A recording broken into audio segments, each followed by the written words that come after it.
Hey, everybody out there in podcast land, what is up? The Fortress of Rock is alive and kicking. No, we don't have any references to Simple Minds on this episode, but we begin the second 100 episodes. Hopefully, you listened to last week's great and glorious celebration of our 100th podcast episode, where I counted down my personal favorite 100 best rock performers of all time. But now we move on. We get back into the flow of giving you the best when it comes to the headlines in rock and roll, reviews of music, concerts, songs, traveling back in time to let you know about significant moments in rock history on this day, which happens to be July the 21st, 2023, episode 101 of the Fortress of Rock. I, of course, am your host, the Maestro, Kevin Crane, each and every Friday night. Lots of news, lots of interesting things to talk about. Some bands leaving us or in the process of leaving us. Some bands coming back. A couple of surprising resurrections. So why don't we start with those? I have to admit, this first story gave me some heart palpitations. Got a little stressed out because you guys should know by now, after 100 episodes of The Fortress of Rock, I am a huge fan of Alter Bridge. Miles Kennedy and Mark Tremonti and the guys who were formerly in Creed. Of course, not Miles Kennedy, because he's 57,000 times better than Scott Stapp. But I don't know if it's a money grab. I don't know what's going on. But for the first time in over a decade, the original members of Creed, yes, that would include 3/4 of Alter Bridge, are getting back together to perform on something called the Summer of '99 Cruise, April the 18th through the 22nd of next year. Three Doors Down will be performing on this cruise. The whole cruise thing, I don't get it. I just don't get it. I know they've had Kiss cruises. There's been Rock Fantasy Camp cruises. That's a first world problem. Sorry, I can't afford a regular cruise, let alone a cruise with concerts on the Lido deck. And plus, I really don't like to see Creed getting back together. Of course, number one, because of the implication of what it means for the future of Alter Bridge, but number two, they just weren't that good. They just weren't that good. So if you've got a few $1,000 to burn, you want to go on a cruise and see Creed, go for it. Again, April the 18th through the 22nd of 2024, the Summer of '99 cruise. This is a band I've really never listened to. I don't know, maybe we'll try them out here at some point on the Fortress of Rock. Kind of like listening to Dolly Parton doing rock covers. Dogstar is back. Dogstar, of course, famous bass player Keanu Reeves. They are back with their first album in 23 years. They will be out on tour, and they have released a music video. Again, I felt obligated to report this. I'm not sure how I feel about it. You know, Johnny Depp's out there playing rock and roll. What, Stephen King has a cover band that he's well known for. There's just something about celebrities, movie actors and actresses, writers saying, hey, I'm so freaking talented. I can do more than just what I was exceedingly popular at to begin with. And there's nothing wrong with it. That's fine. In this case, I'm usually pretty big on calling out people for being pretentious, but let Keanu Reeves, Johnny Depp, Stephen King have their fun. You got to let John Wick play some rock and roll, kids. Is that what Dogstar plays? Rock and roll, I hope.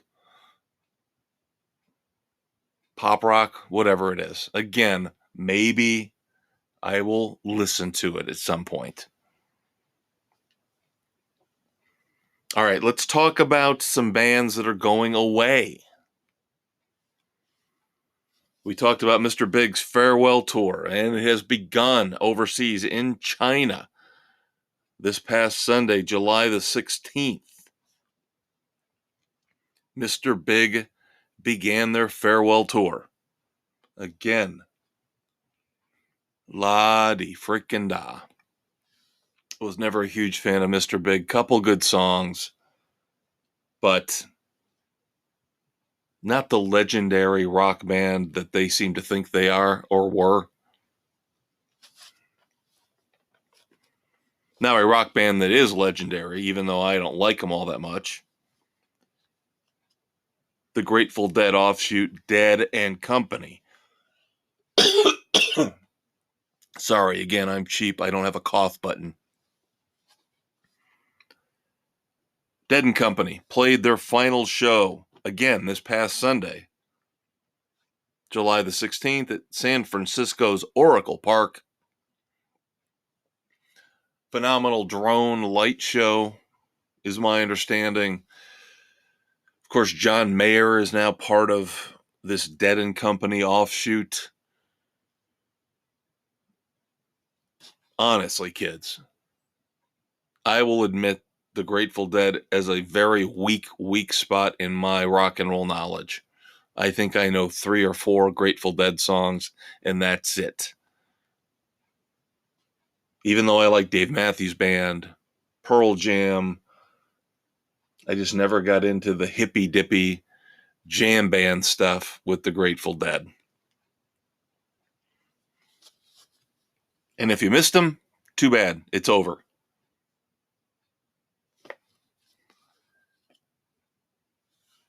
Let's move on to tour news involving bands that are still going strong. I almost said alive and kicking again. Bad podcasting, Kev. Bad podcasting. Do not repeat yourself. You guys know how I feel about the Pretenders? Nah. Again, if it wasn't for the fact that they got coronated as Rock and Roll Hall of Famers ahead of so many other bands that were more worthy than them, I wouldn't have this bitterness towards the Pretenders. But thanks, John Wenner. Here you go. I officially don't like the Pretenders because of you. Now we know they're opening on dates for Guns N' Roses, but they have announced a 9-date club tour where they're going to intersperse these intimate shows between opening for the big boys, Axl and Slash and Duff. This 9-date club tour will extend, again, wherever they can fit it in, August through October of this year. Godsmack, who we will be reviewing live in concert next month on the Fortress of Rock, has extended their tour. They have announced a North American fall leg of their current tour, which will run September and October. 25 more dates added. Staind will not be with them on this particular jaunt. Of course, I will be seeing Stained with Godsmack again in August.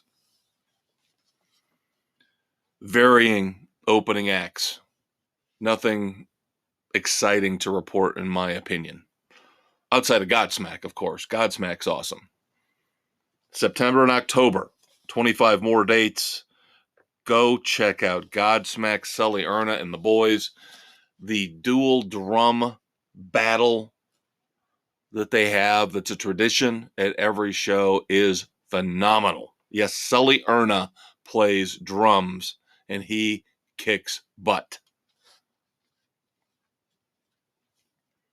My man, Wolfgang Van Halen, Mammoth WVH, announcing a North American headlining tour November and December of 2023.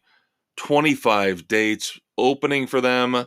Alice Cooper's guitarist extraordinaire, Nita Strauss. Really, really want to go see Mammoth again, but I'm trying to restrain myself. I have seen them 3 times in the last 2 years. I might hold off. Yes, there can be too much of a good thing. Now, in other rock and roll news, this past Sunday, big things happening this past Sunday, July the 16th. We had the start of Mr. Big's farewell tour, the end of Dead and Company in terms of touring, and in Quebec, Canada. Did we hear the latest from Green Day live in concert? They debuted a fast, I believe the song's barely 2 minutes, tune called 1981. Again, debuted in Quebec, live in concert this past Sunday. Rumors are that it could be part of this mysterious project they have been calling 1972 that they've been alluding to. So we will see. I like Green Day a lot as long as I don't have to listen to Billy Joe Armstrong whine and cry and complain about politics. Outside of that, I'm great. I'm cool with Green Day. Not necessarily rock and roll, but intriguing nonetheless for all of you true crime devotees out there. A search warrant was served here recently in Henderson, Nevada. Why is this significant to the world of music?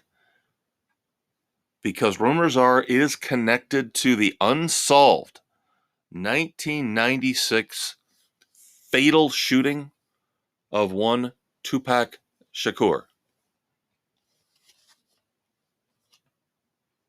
Can't wait for the 8-part Netflix special that I'm sure is coming down the road now. And then finally, of course, as we wrap up News of the World, our tribute, as always, to Freddie Mercury and Queen. Wrapping up the headlines, the big news of the week in music. One of our favorite sources, if not our favorite source, for stories, headlines, reviews, pop culture news is ultimateclassicrock.com. And they recently posted a story that got me all fired up.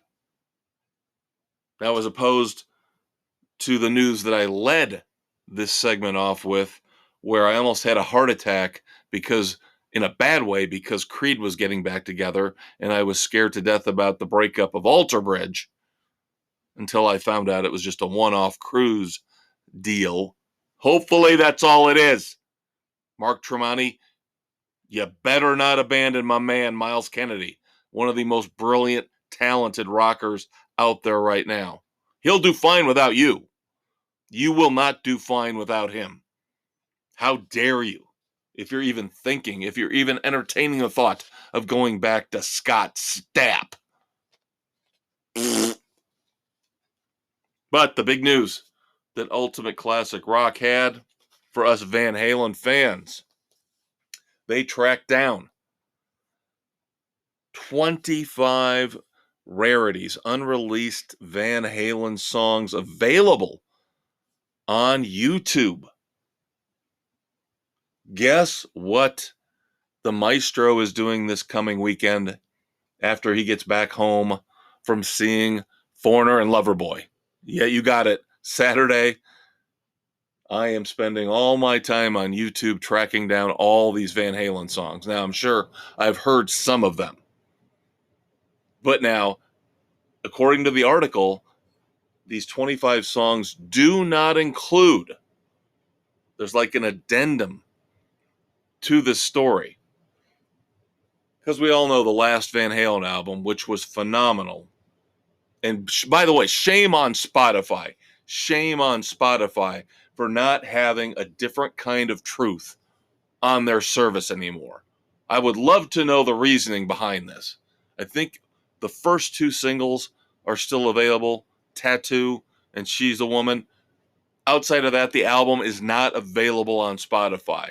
Please, for the love of all that is good and holy in the world of rock and roll, tell me why Spotify doesn't have a different kind of truth on their service right now. But I digress. In addition to these 25 videos, posted songs on YouTube, they do break down, I believe it's 7 songs that were reworked, turned into the tracks that we now know and love off of that final Van Halen album, A Different Kind of Truth. I got into an argument one time on a bus coming back from a Chicago Cubs game with a guy who self-professed Van Halen expert, trying to argue with me and tell me that A Different Kind of Truth was 100% reworked, redone old Van Halen stuff. And I said, no, some of it is. Obviously, we know some of it is, but not all of it. Not all of those songs are reworked old stuff from the 70s and the 80s. Oh, yeah, it's all reworked. It's all 7 songs, okay?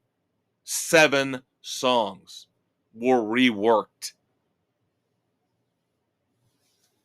I win again. I don't claim to know everything about Van Halen, and I obviously don't claim to know everything about music, but if I think I'm right, I am like a pit bull. I do not let go. And I'm still bitter about this 10 years after the fact. Huh. Don't tell me how many reworked classic, unreleased Van Halen songs were redone for A Different Kind of Truth. And that's going to do it. Segment 1 is over. I think we've started off our second 100 episodes fairly well. But next up, speaking of Van Halen, how about this for a segue? Our featured album review of the week.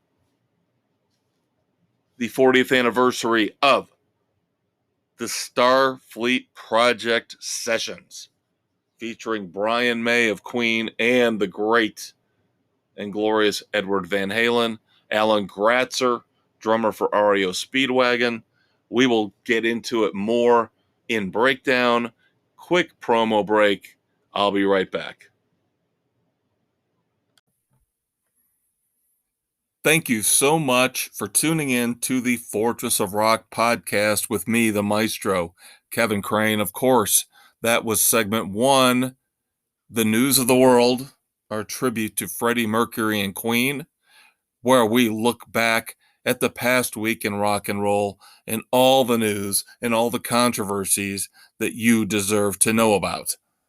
Next up is the heart of the show, the meat and potatoes, breakdown, where we are going to review all the new songs, all the new albums, all the new concert tours, the shows that I've seen personally. Stay tuned for that. Of course, we're now available on Spotify, Anchor, Apple, Stitcher, Castbox, Google, Pocket Cast, and Radio Public, wherever you listen to your favorite podcast. Hang out, kids. We'll be right back. All right, everybody, welcome back. Segment 2 of The Fortress of Rock. July the 21st, 2023, episode 101. And again, awesome segue from segment 1 to segment 2. Breakdown segment 2, of course, our tribute to Tom Petty and the Heartbreakers, the best in new music, concert reviews.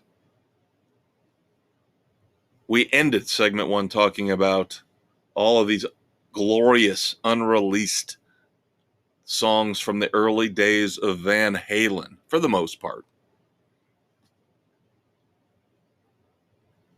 Now we will discuss another semi-lost project involving Eddie Van Halen. Brian May of Queen has put out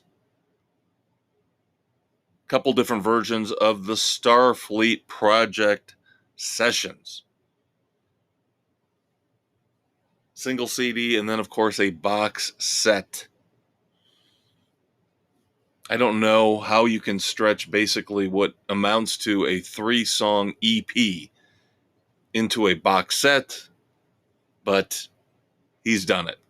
And this is for diehard Van Halen and Queen fans only.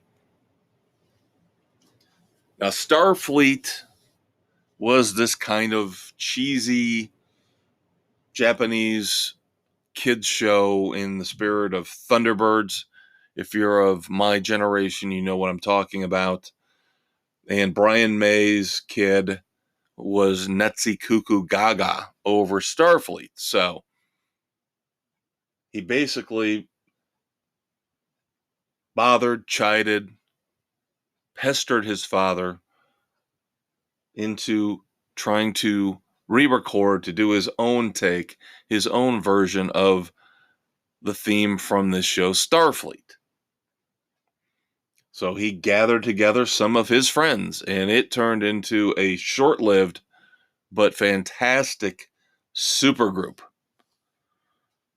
The big three in the Starfleet project were, of course, Brian May, guitarist for Queen, Edward Van Halen, no other descriptors necessary, and Alan Gratzer, drummer for REO Speedwagon in their heyday.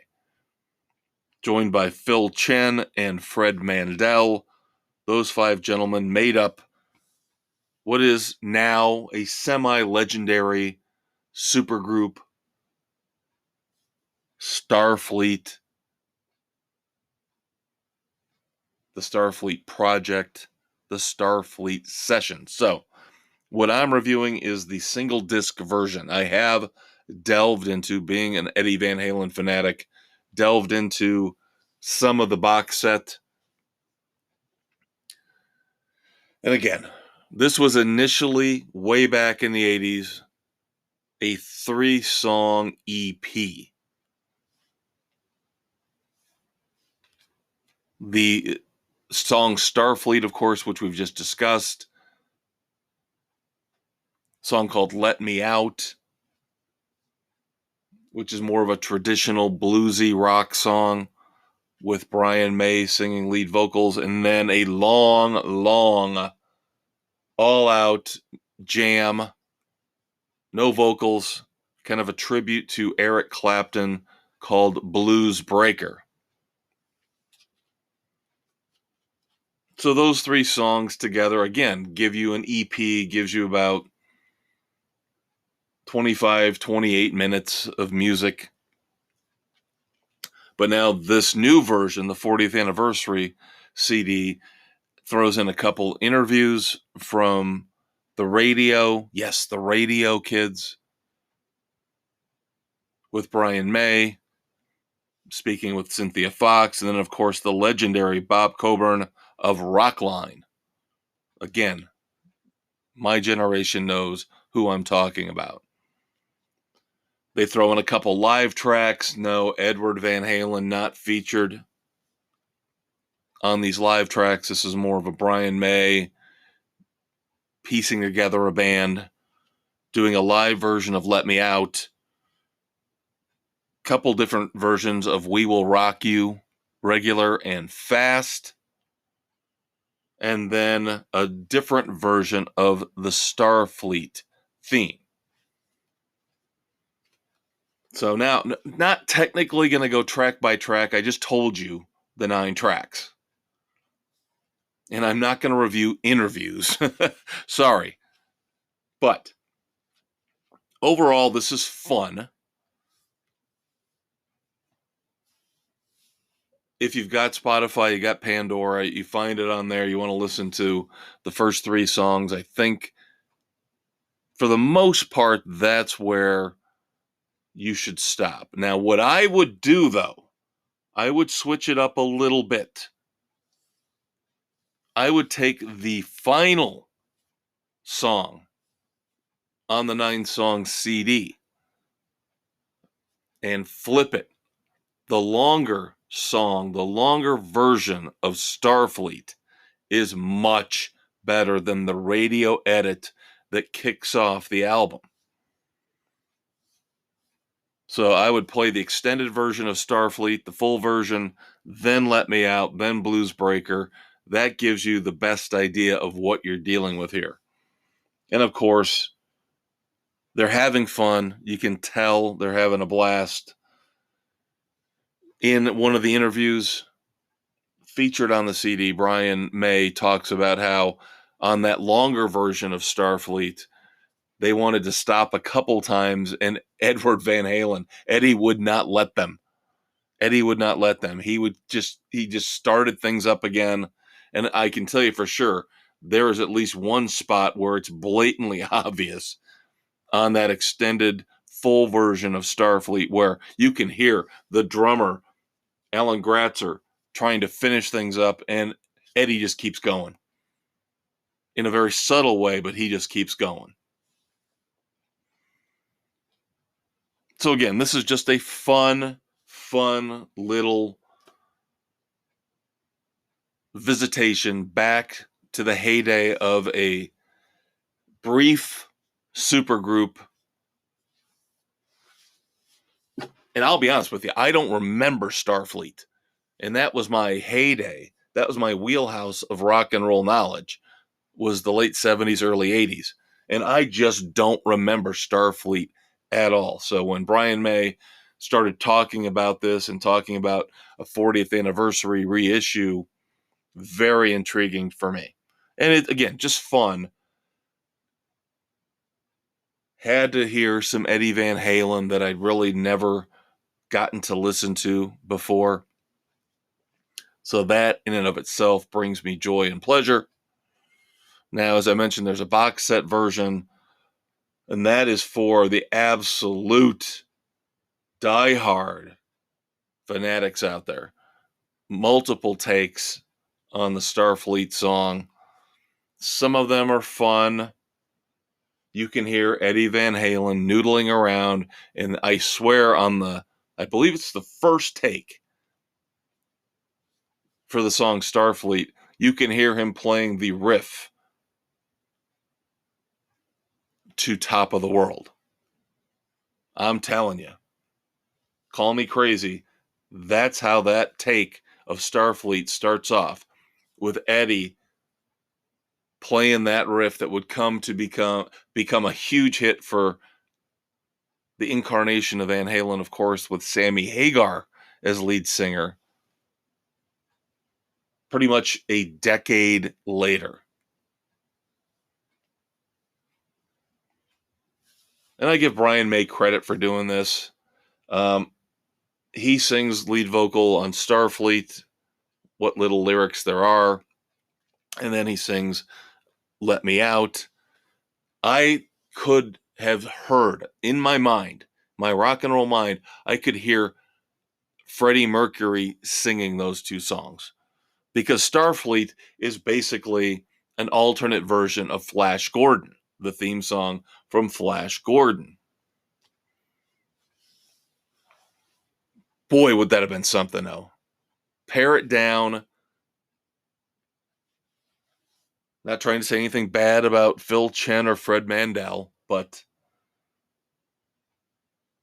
Freddie Mercury, Alan Gratzer, Brian May, and Eddie Van Halen. I know, who's playing bass, right? But that would have been a true supergroup. So, do I recommend it? Yeah, again, I wouldn't spend money on it. Unless you're like me and you are a diehard Van Halen aficionado. Otherwise, just check it out on Spotify. Like I said, listen to the full version of Starfleet, then listen to Let Me Out and Blues Breaker. A fun little review here this week on the Fortress. Starfleet Project, the 40th anniversary reissue. A couple new songs to discuss. Let's just get it out of the way right now. You know I love the Hives. I cannot wait for the new album coming out in August. The third single from the death of Randy Fitzsimmons, Rigor Mortis Radio. And just like the first two releases, it's fun, it's catchy, it's quirky, it's the Hives. I cannot wait for this album. 3 songs in, and they are all tremendous. Of course, we started off with Bogus Operandi and then Countdown to Shutdown. Now we get Rigor Mortis Radio.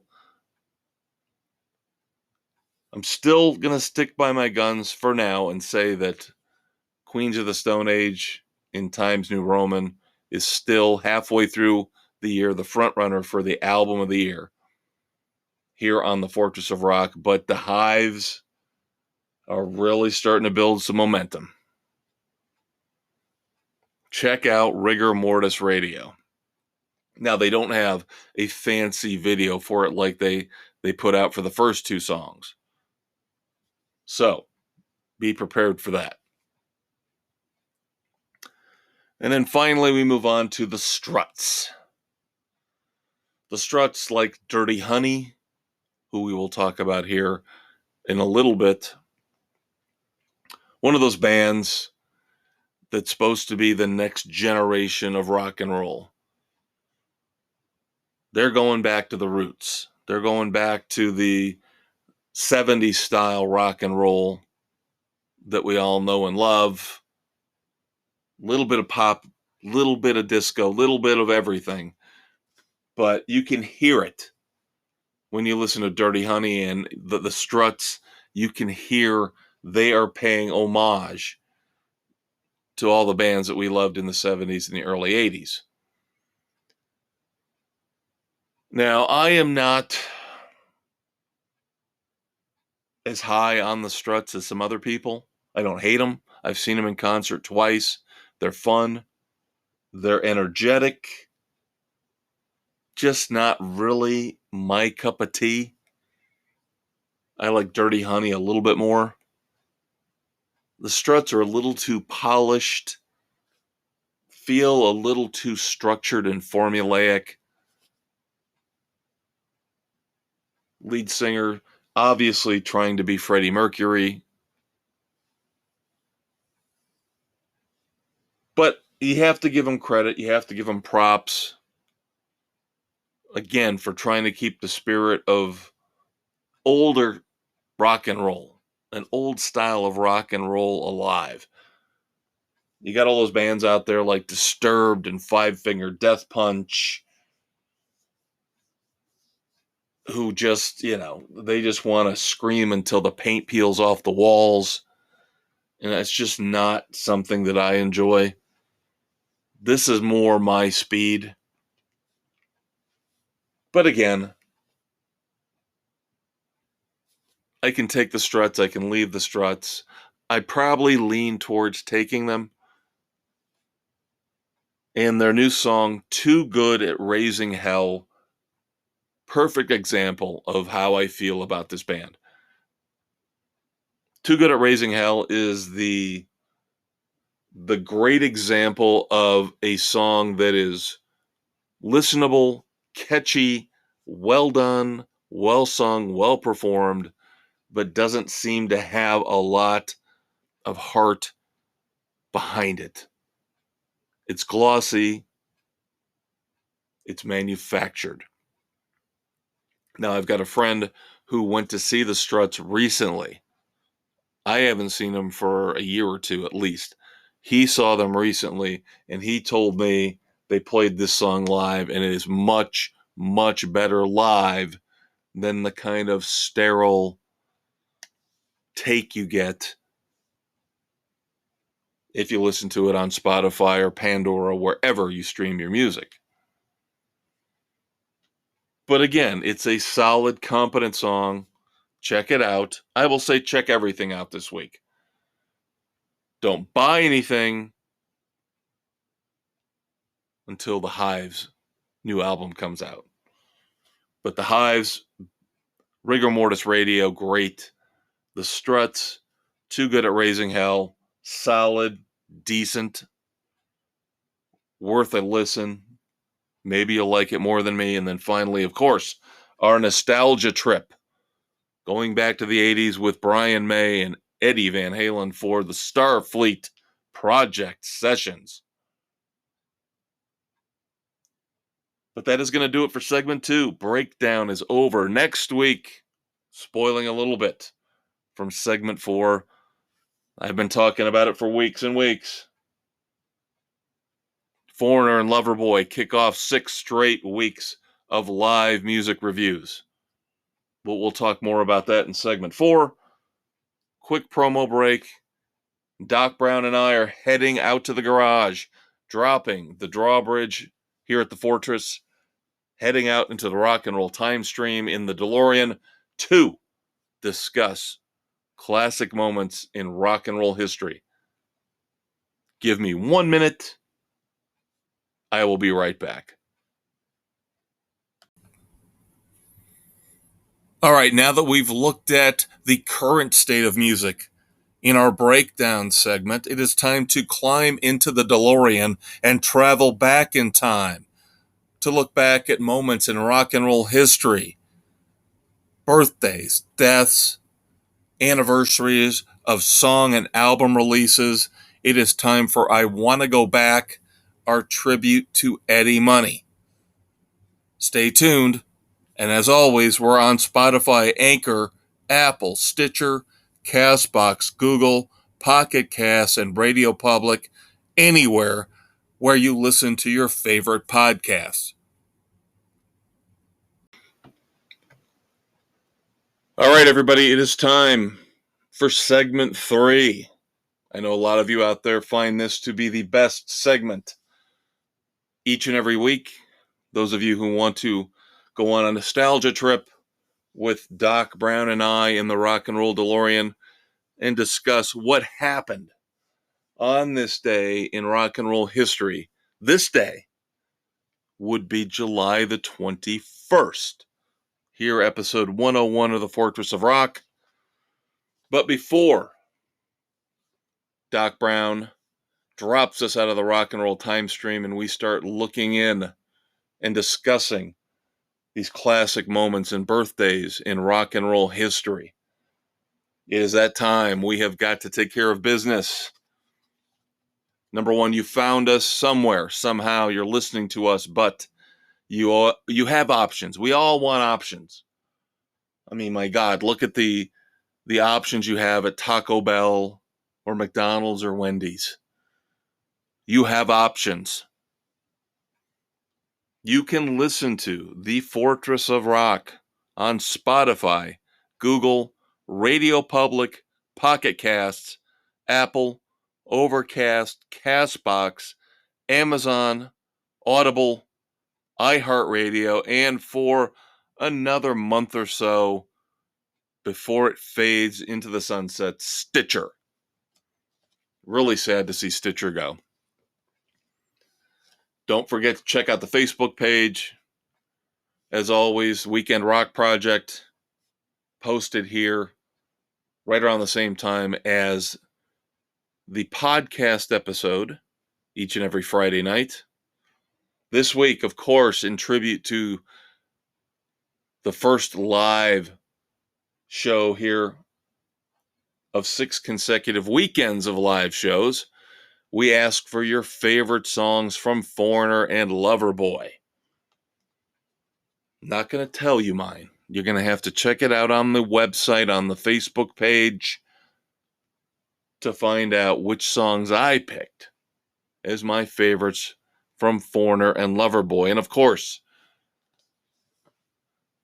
every Sunday is New Music Sunday, where we post a video, whether it's a fully produced video, a lyric video, what they call a visualizer, whatever it might be, just to get the music out there so you can listen to it and tell us what you think.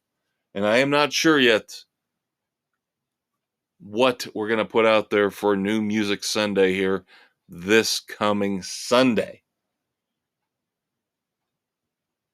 Could be the Hives. Again, like I said, though, they don't have a fully produced, awesome video out there like they had for their first 2 singles. So, I don't know yet. I don't know.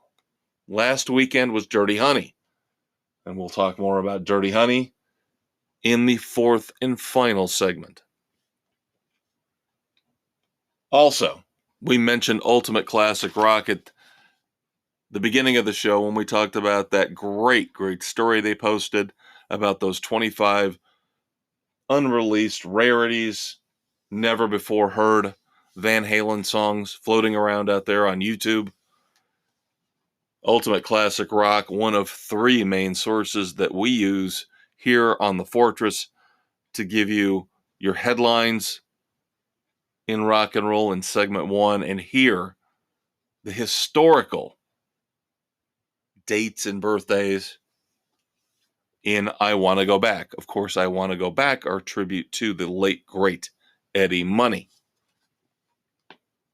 UltimateClassicRock.com, ThisDayInMusic.com, and the Van Halen News Desk. All right, let's get into it. Let us start off with anniversaries this week. How about that? July the 21st, 2004. Noted TV and movie composer Jerry Goldsmith died on this day.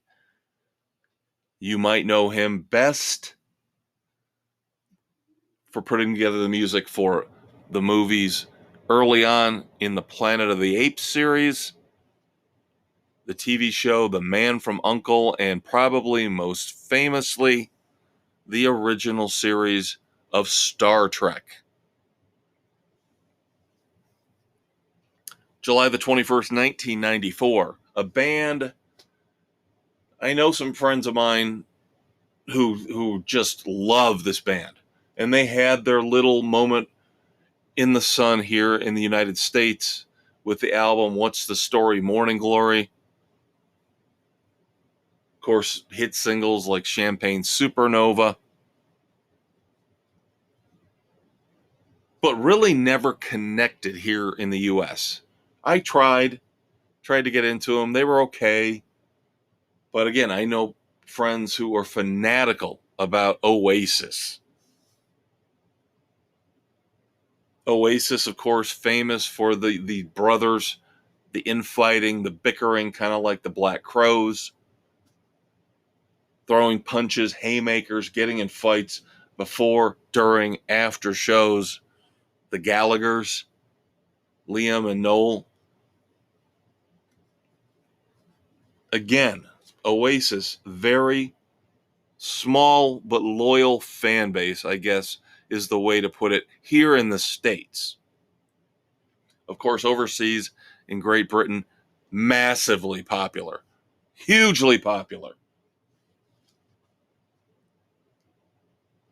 On this day in 1994, Oasis played their very first show in the United States in New York City.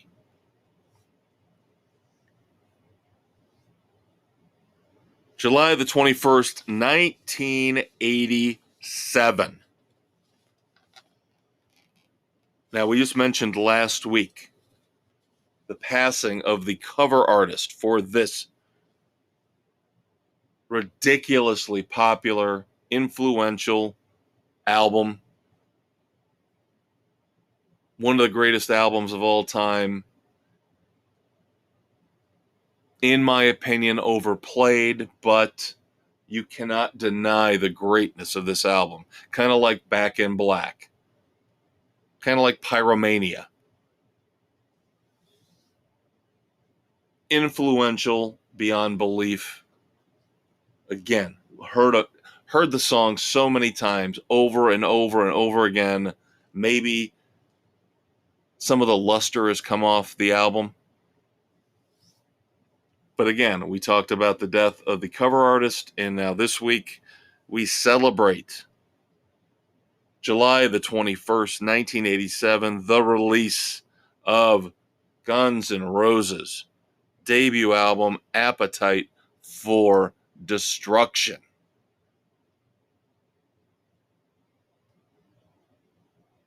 I'm sure there are some out there, but you tell me, have you ever met a true rock and roll fan who did not think Appetite for Destruction was fantastic?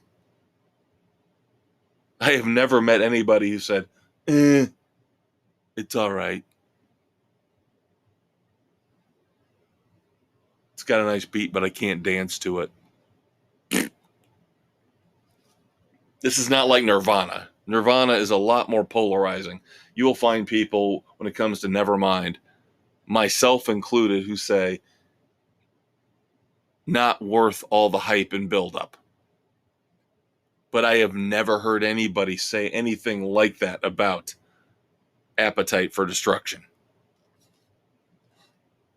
Appetite sold 18 million copies in the United States, making it the best-selling U.S. debut album of all time. And again, overplayed, but still holds up to this day.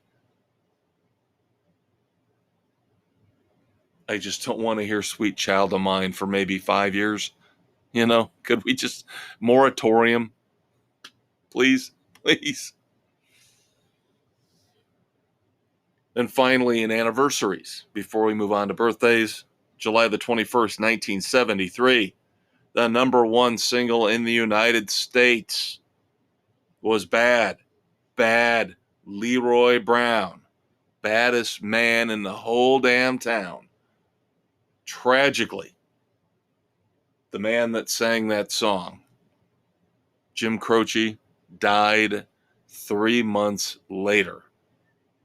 3 months after Bad Bad Leroy Brown hit number one on the U.S. singles chart on this day, July the 21st in 1973.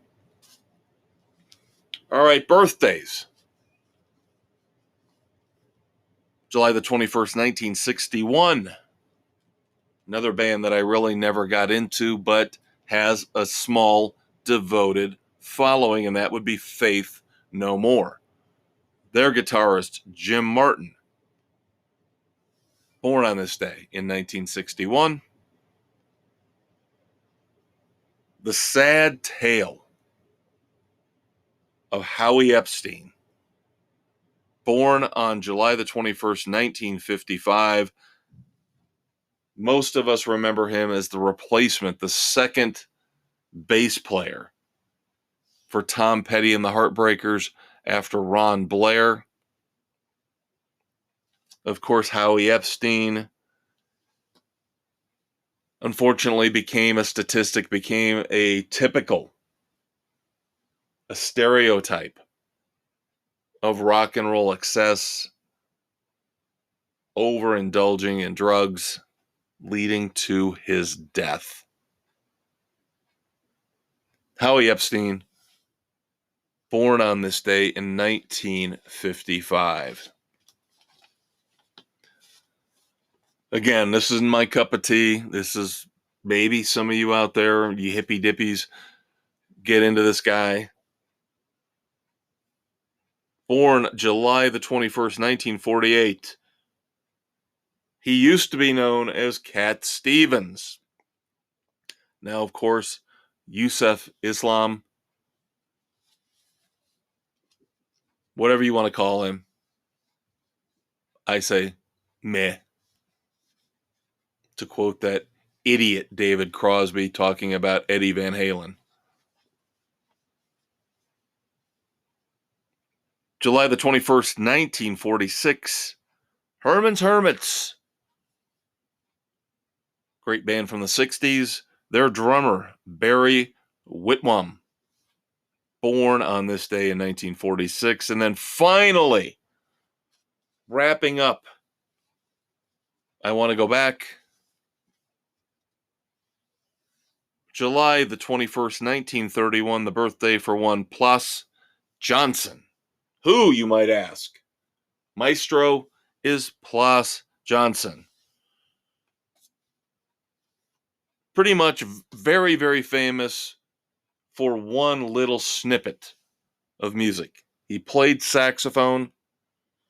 He was the man who played the saxophone solo in the theme from the Pink Panther.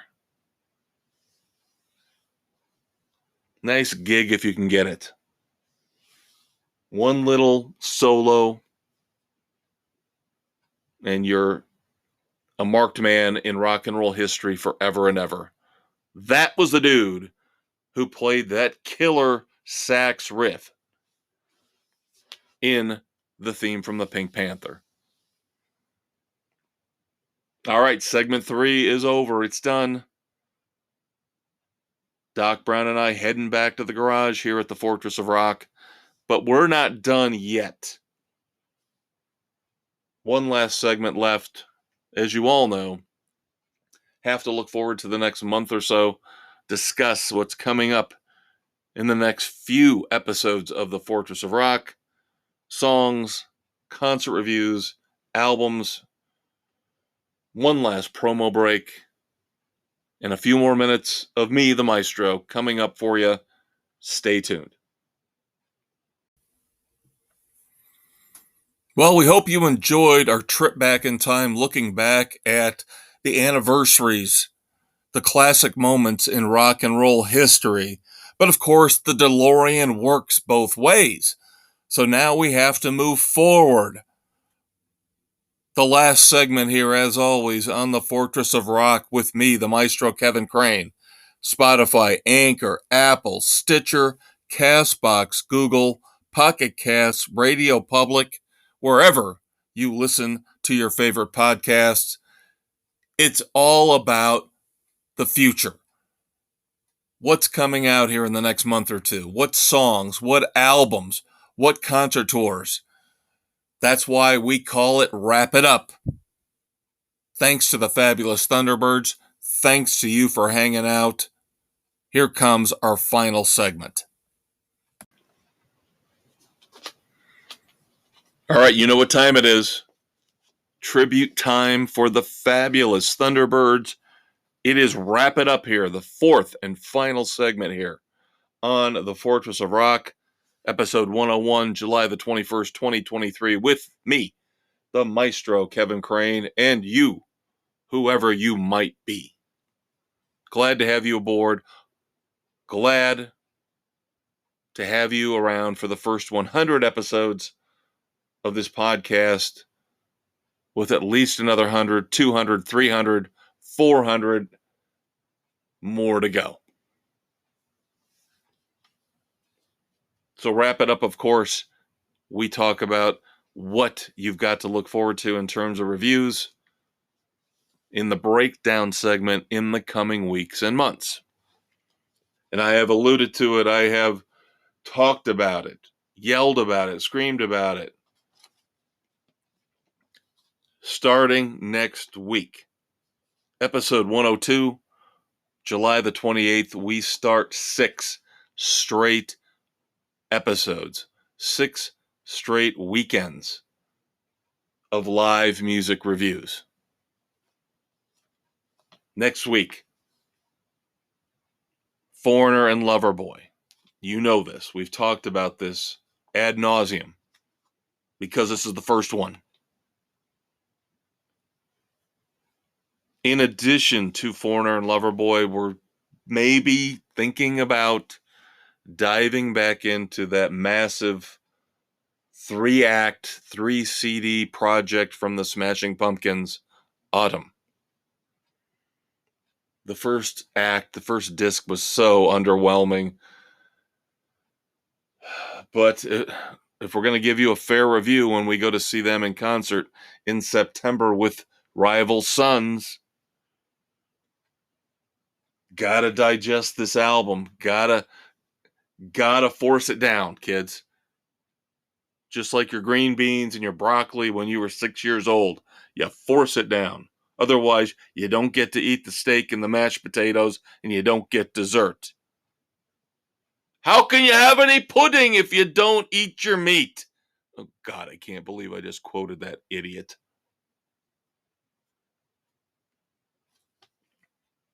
The following week, episode 103, dropping on August the 4th. Again, possibly, maybe, depending on if Act 2, Disc 2 of Autumn was good enough, we might review the third disc/act of Autumn on August the 4th. But we know another live concert review, Party Gras. Party Gras. Bret Michaels put this together. He will perform along with Night Ranger, Jefferson Starship. I'll probably take a break when Mark McGrath of Sugar Ray performs. And then I believe Steve Algary, who had a little brief stint as Journey's lead singer, will appear as well. Looking forward to Party Gras, and we will review that for you in 2 weeks. And going 3 weeks out. We're going 3 weeks out. Episode 104 will drop on August the 11th. We will have a review of Matchbox 20 live. And we will also have a review of the second album from Wolfgang Van Halen. Yes, Mammoth WVH, Mammoth 2 will be our featured album review, along with a concert review of Rob Thomas and Company. Yeah, I know. You're sitting there going, here we go. We're moving on to songs. Peter Gabriel and the Pretenders. I will get to them at some point. I promise, I swear. Cross my heart and hope to die. Well, yeah, that's where I'm going. Still looking at the Pretenders. Let the sun come in, and I think about you daily. Still looking at Peter Gabriel, Road to Joy, and 4 Kinds of Horses. We talked about Dirty Honey earlier. Came very close to including this song this week in the breakdown segment, but 1 or 2 more listens. So next week, we will review Dirty Honey's brand new song, Won't Take Me Alive. And then we've also finally got a second single from Alice Cooper's brand new album. This song featuring Tom Morello, great guitarist, jerkwad of a human being. But I can separate the two. White Line Frankenstein. Coming up here within the next week or two on the Fortress of Rock. So that is going to do it for episode 101.